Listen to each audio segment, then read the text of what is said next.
Fast Miners at a good price. But not to worry about us, we've already been caught. have you seen any Delicate sauce. Delicious. And can you answer our question?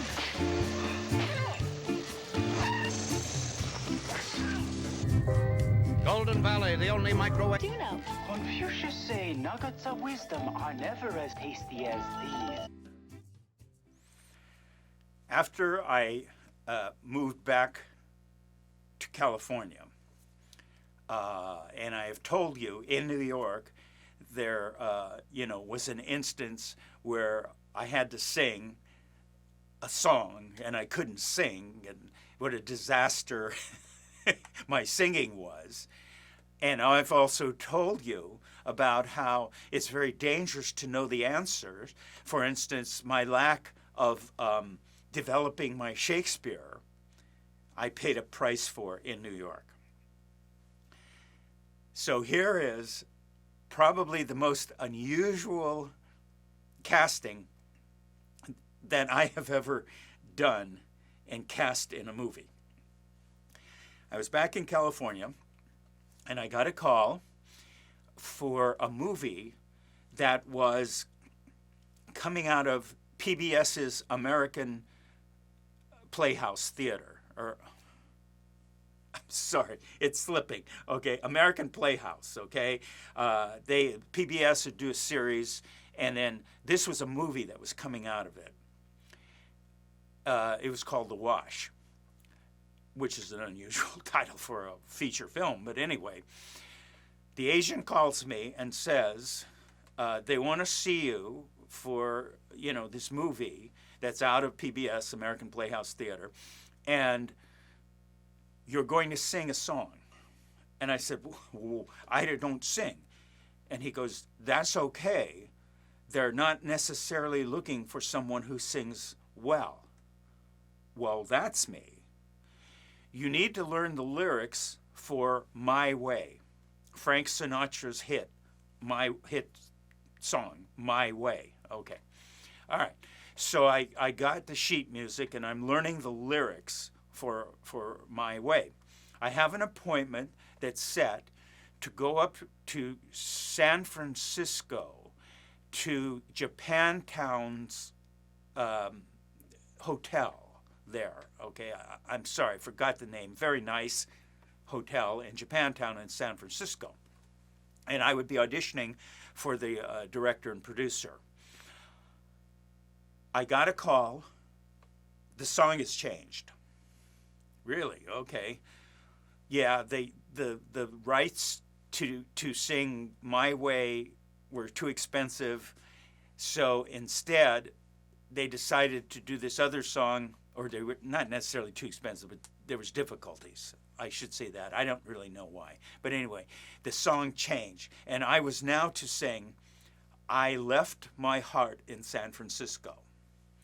And it's like me, a Japanese businessman, singing in a karaoke bar, which obviously I have never done in my life, professionally or in real person. Forget it. All right, so I went, got the sheet music for I Left My Heart in San Francisco. And then I showed up in my Japanese businessman audition wardrobe, my glasses, my Japanese businessman glasses, and I showed up at this nice hotel in Japantown. All right, it's time to sing. Okay, all right. I go in to the hotel room, and there is the Japanese American director, okay, and there's a producer. There's two people sitting at a couch. We're in a regular hotel room, and I come in, and I do. This is not a teaching video, but I do my Japanese businessman thing with them, okay? And then they're looking at me and talking to me a bit, and then, okay, let's hear you do the song. Now, of course, there's no music. There's no like the Broadway show with the piano player. There's just I'm going to sing, what do you call it, a cappella or whatever. But of course, I'm not going to sing because I can't sing because I'm the worst singer in the world. So what am I going to do?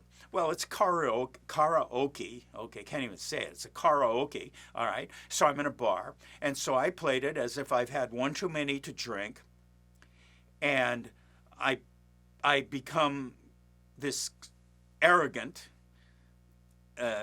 just the right amount of arrogance, Japanese businessman who's going to get up and is going to sing, for everyone, okay? And I've had one too many. I'm not sloppy drunk. I'm just, you know who I am, right? Okay. Now, I am not looking forward to singing. And I've told you, when you have to do something like that or over the top, you have to do it with 100% absolute, total, entire commitment. Otherwise, just a little less and you will look embarrassed, you will look scared or something. But if you do it all the way, it takes it to another level where people dismiss that you can't do that or what you're doing is so crazy or silly or whatever. Then it becomes okay with them. They accept it at a different level. Again, this is not a teaching video. Okay. So I just opened my mouth and I just belted. And I remember that right behind them there was a window, and the window was cracked. You know how you can open up a hotel window just a little bit? Probably not all the way so you jump out, but basically just cracked a little bit or whatever. They're sitting, I don't know, maybe 8 feet from me, sitting on the couch. Just like on Broadway, I don't look into their eyes. That would be a disaster. I just look out as if I'm looking at the bar, and I started singing, I left my heart in San Francisco in this broken Japanese accent, drunk.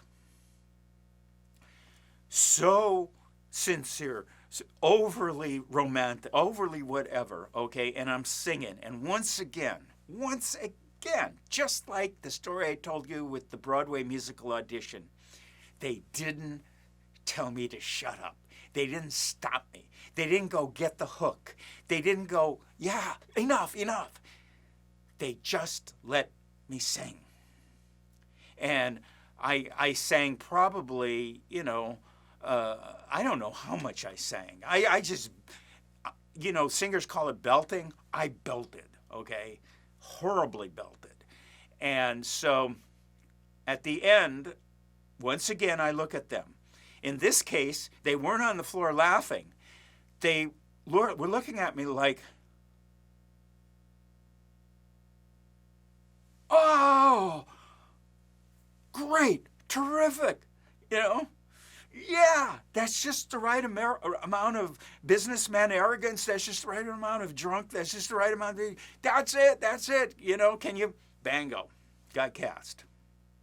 So, the time eventually came to shoot that. We went to some Japanese restaurant that they rented, and I got up there and sang the song. I still have a little clip from that. I should probably show you that at some point, okay? Because there was a Japanese actor named Mako who was doing the lead in this movie, and he and I had talked before in New York, and he came up to me after we shot the scene, and he and I got along fine, and he came up to me and he goes, Mako goes, that's really hard what you just did. That was really good. Just singing just off key. How did you do that? This is a true story. I looked at him and I said exactly this. I was singing the very best I could. He looks at me like I'm a liar, and then he goes, BS, which wasn't exactly what he said. And then he turned around and walked away. That was the end of my singing career.